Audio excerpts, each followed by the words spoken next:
कपिल शर्मा के शो को बहुत से लोग पसंद करते हैं क्योंकि आजकल की स्ट्रेसफुल लाइफ में हर कोई अपना मूड लाइट करना चाहता है। मूड लाइट करने के लिए कपिल शर्मा से बेस्ट मेडिसिन और क्या हो सकती है। जितने लोग कपिल शर्मा के शो को पसंद करते हैं उससे कहीं गुना ज्यादा लोग क्रिकेट को पसंद करते हैं इंडिया में और उसके दीवाने हैं। और जब एक ही जगह पे जब दोनों मिल जाते हैं तो भाई साहब बात ही अलग हो जाती है। और कपिल शर्मा के तीसरे सीजन में इस बार ऐसा ही हुआ। इस बार कपिल के शो में एज अ क्रिकेटर वहां पहुंचे ऋषभ पंत, अभिषेक शर्मा, युजवेंद्र चहल और पहली बार किसी शो में आए हैं गौतम गंभीर। तो इन सब ने हमारी क्रिकेट टीम के बारे में क्या क्या खुलासे किए हैं और मजाक मजाक में किसको क्या क्या बोला है, इन सब चीजों के ऊपर आज हम चर्चा करने वाले हैं। कि जब से कपिल शर्मा का शो नेटफ्लिक्स पे आया है ये हर एक की रीच में आना थोड़ा मुश्किल हो गया है। जब ये टीवी पे आता था तो बहुत से लोग इसको देखते थे, लेकिन नेटफ्लिक्स जो कि पेड ऐप है वहां पर हर कोई सब्सक्राइब नहीं कर पाता है। इसलिए जो भी इन्होंने बातें बोली हैं वो सारा डिटेल में आज की वीडियो में मैं बताने वाला हूं। शो की शुरुआत में ही कपिल शर्मा ने ऋषभ पंत से पहला सवाल पूछा 27 करोड़ के बारे में। हम सब जानते हैं आईपीएल 2025 में ऋषभ पंत सबसे महंगे खिलाड़ी बिके थे। लखनऊ ने उनको 27 करोड़ में अपनी टीम में शामिल किया था और कप्तान भी बनाया था। कपिल शर्मा ने उनसे पूछा जब आप 27 करोड़ में बिके हो और आपकी टीम में कोई ऐसा खिलाड़ी हो जो 1-2 करोड़ में बिका हो और वो आपसे बेटर परफॉर्म कर जाए तो आप क्या उसको साइड पे ले जाके बोलते हो कि भाई 1-2 करोड़ मेरे से एक्स्ट्रा ले ले लेकिन मेरे से कम परफॉर्म कर।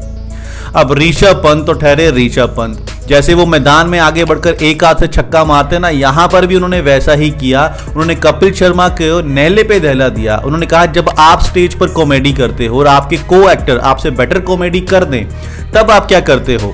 तो कपिल शर्मा कहां चुप रहने वाले थे, उन्होंने कहा मैं तो वो सीन ही कट कर देता हूं। लेकिन ऋषभ पंत ने के जवाब सुनकर कपिल शर्मा इंप्रेस हो गए। उन्होंने बोला भाई आप मैदान में भी छक्के मारते हो और यहां स्टेज पर भी छक्के मार रहे हो।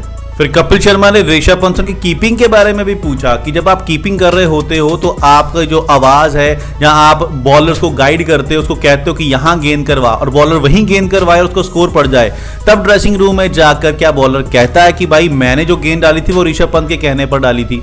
तो पंत साहब कहते हैं डिपेंड करता है मैच के ऊपर। अगर गेंदबाज ने पूरे मैच में अच्छी गेंदबाजी डाली है और उस ओवर में खराब डाली है तो वो अपना नाम ले लेगा क्योंकि फर्क पड़ेगा नहीं। गेंद अच्छी की हुई है, एक ओवर अगर बुरा चला भी जाएगा तो क्या फर्क पड़ता है। लेकिन अगर उसने मैच में बुरी गेंद डाली हुई है तो वो मेरा नाम ले लेगा कि ये कह रहा था मेरे को यहां पे गेंद डालो। तो ये सिचुएशन के ऊपर डिपेंड करता है। फिर बात घूम के आती है अभिषेक शर्मा के ऊपर। अभिषेक शर्मा जो मैदान पर तो छक्कों से कम बात ही नहीं करते हैं, लेकिन यहां पर वो एकदम शांत बैठे हुए थे। जब उनसे पूछा गया आप शांत क्यों हो तो कह रहा सीनियर जब बोल रहे हैं तो आपको आराम से सुनना चाहिए। अब जब उनसे पर्ची का इंसिडेंट याद है ना आपको, जब अभिषेक शर्मा हैदराबाद की तरफ से खेल रहे थे आईपीएल 2025 में तो शतक लगा के उन्होंने अपने पॉकेट से पर्ची निकाली थी जिसके ऊपर लिखा था this one is for orange army. तो उनसे पूछा गया ये पर्ची के क्या सिस्टम था, क्या प्लानिंग थी। तो उन्होंने कहा था कि हम उस सीजन में आईपीएल 2025 में अच्छा नहीं खेल रहे थे और हमारी टीम हार रही थी, लेकिन हारने के बावजूद हम जहां जहां जा रहे थे हमारी ऑरेंज आर्मी हमको बहुत सपोर्ट कर रही थी, प्यार कर रही थी, ऐसा बिहेव कर रही थी जैसे हम जीते हों। तो मैंने सोचा अगर मेरे बल्ले से शतक आ गया तो मैं ये शतक अपनी ऑरेंज आर्मी को डेडिकेट करूंगा, इसलिए वो पर्ची मैंने पॉकेट में रखी हुई थी। फिर गंभीर साहब भी यहां पर टेस्ट, T20 और ओडीआई को डिफरेंशिएट करते हुए बताते हैं कि भाई साहब जो टेस्ट में जीतने का मजा है ना वो किसी और फॉर्मेट में जीतने का मजा नहीं है। कपिल शर्मा आपस में पूछते हैं ऐसा क्यों, टेस्ट में ऐसी क्या खास बात है। तो उन्होंने बोला इसमें जो मेहनत लगती है वो 5 दिन की मेहनत लगती है और जब आप खेल रहे होते हो आपको ये भी नहीं पता कि इस मैच का रिजल्ट क्या आने वाला है, आप जीतोगे हारोगे या मैच ड्रॉ होगा, कुछ पता नहीं होता। लेकिन जब आप 90 ओवर पूरा दिन फील्डिंग करते हो, बैटिंग करते हो, उसके बाद 5वें दिन के बाद आपको जब रिजल्ट मिलता है तो उस रिजल्ट से बहुत सेटिस्फेक्शन होती है। तो जो स्कोर आपको टेस्ट फॉर्मेट में बना के मजा आएगा वो आपको किसी और फॉर्मेट में बना के मजा नहीं आएगा। उन्होंने कहा T20 का रिजल्ट 3 घंटे में आ जाता है, ओडीआई का रिजल्ट 6 घंटे में आ जाता है, लेकिन टेस्ट के लिए आपको 5 दिन का इंतजार करना पड़ता है और जिसके लिए मेहनत ज्यादा की हो उसके बदले में जब फल मिलता है तो उसका अपना ही मजा होता है। इसके बाद बेस्ट सेक्शन की शुरुआत होती है। कपिल शर्मा यहां कुछ रिश्तों का नाम लेते हैं और प्लेयर्स को यह बताना था कि यह रिश्ता किस खिलाड़ी के ऊपर सूट करता है। सबसे पहला नाम लिया था जेठानी का कि कौन है इस टीम के अंदर जो सबके ऊपर हुक्म चलाता है। तो सीधा सीधा ऋषभ पंत ने बोला रोहित शर्मा। तो ऑब्वियसली भाई रोहित शर्मा बंदा ही ऐसा है, वो सबके ऊपर हुक्म चलाता है लेकिन अपना समझ के चलाता है। वो कुछ भी कह लेगा, खिलाड़ी उसकी बात का बुरा नहीं मानते क्योंकि वो बिहेव करता है बड़े भाई जैसा कि वो टीम का बड़ा भाई है, सबका ध्यान रखेगा, केयर करेगा। लेकिन जब मैच की बात आएगी तो वो डांट भी देता है और उसकी डांट का कोई बुरा भी नहीं मानता। गौतम गंभीर ने कहा कि ये रोहित शर्मा का इसलिए नाम ले रहा है क्योंकि वो रिटायर हो गया है, और रिटायर होने के बाद अब जब उसका नाम ले लोगे तो आप तो सेफ ही हो, क्योंकि कौन सा आपको ड्रेसिंग रूम में आके मिलने वाला है। दूसरे रिश्ते का नाम लिया गया देवरानी। कपिल शर्मा ने पूछा कौन है इस टीम में जो इधर की बात उधर करता है। ऋषभ पंत ने कहा ये तो बहुत सारे हैं, बड़े पड़े हैं, मोहल्ला बड़ा पड़ा है, हर कोई इधर की बात उधर करता है। भाई साहब देख लीजिए, टीम के अंदर इधर की बातें उधर होती हैं, उसके बाद भी टीम का माहौल एक जैसा है, सब कोई इकट्ठे हैं, तो इसमें कोच और कप्तान की दाद देनी पड़ेगी। लेकिन ऋषभ पंत ने थोड़ा सोच के ऐसा नाम लिया जो मैंने तो एक्सपेक्ट नहीं किया था। उन्होंने बोला सूर्य कुमार यादव। हाँ जी, अपना सूर्या। क्या आप एक्सपेक्ट कर सकते हो कि सूर्य कुमार यादव इधर की बात उधर करता होगा?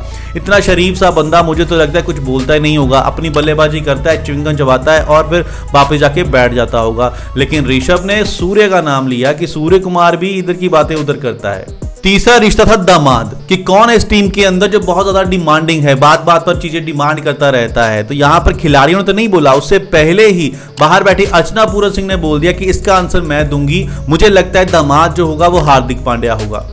और भाई साहब जो हंसी आई खिलाड़ियों के चेहरे पर, ऑडियंस के चेहरे पर, कि सबको पता है कि हार्दिक पांड्या का नेचर क्या है। वो बंदा अपने एटीट्यूड में रहता है। जैसे फिल्म इंडस्ट्री में सलमान खान है ना, किसी पार्टी में जाता है और सेंटर ऑफ अट्रैक्शन हो जाता है, हर कोई उसको देखता है, वैसे ही हार्दिक पांड्या क्रिकेट में है। वो भी चाहता है जब मैं एंटर करूं तो हर किसी का ध्यान मेरी तरफ हो, मैं सेंटर ऑफ अट्रैक्शन हूं। गौतम गंभीर ने तो कहा कि हार्दिक पांड्या को तो ट्रीटमेंट भी वीआईपी वाली चाहिए, वो अपने आप को दामाद ही फील करता है। और कपिल शर्मा ने भी कहा कि हाँ, मैंने अंबानी की शादी में देखा था, हार्दिक पांड्या नाच ऐसे रहा था जैसे इसी ने रिश्ता करवाया है, बचोला यही हो बीच में। भाई साहब जो भी है, लेकिन हार्दिक पांड्या जैसा खिलाड़ी ना टीम इंडिया प्रोड्यूस नहीं कर पाई काफी सालों से, और ना ही आगे दिख रहा है कोई हार्दिक पांड्या के कंपैरिजन में खिलाड़ी भी है। चौथा रिलेशन, फेवरेट फूफा। फूफा एक ऐसा रिलेशन है भाई जिसका ध्यान रखना ही पड़ता है। कोई शादी हो, फंक्शन हो, हर किसी का ध्यान फूफा की तरफ होगा। फूफा नाराज नहीं होना चाहिए।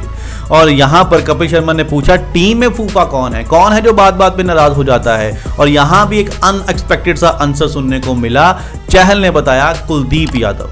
जी हाँ, कुलदीप यादव जो देखने में इतना शरीफ सा लगता है, चहल कहते हैं वो बात बात पे नाराज हो जाता है, छोटी छोटी बातों पे नाराज हो जाता है।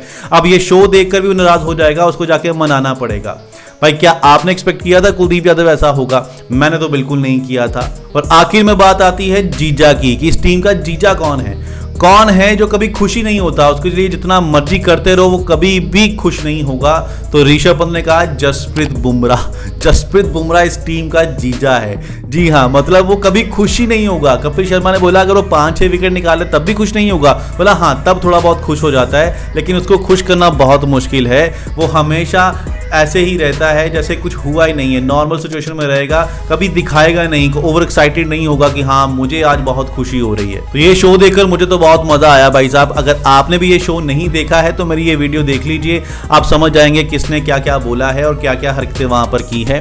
ये जो मजाकिया शो होते हैं ना, होते तो मजाक के लिए हैं, लेकिन कभी कभार मजाक बहुत महंगा पड़ जाता है। ये सब हमने देखा था द लेटेंट शो में। रणवीर अलाहाबादिया का क्या बुरा हाल हुआ था, कोर्ट के चक्कर लगाने पड़ गए थे उस बेचारे को। एक छोटी सी बात कई बार इतनी ठेस पहुंचा देती है कि बात सारी बिगड़ जाती है। लेकिन यहाँ पर सारे खिलाड़ियों ने बड़े अच्छे तरीके से सारे मजाक को हैंडल किया। और साथ में जब कोच साहब बैठे थे तो फिर चिंता किस बात की थी, कोच साहब ड्रेसिंग रूम में जाके सारा माहौल ठीक कर ही देंगे।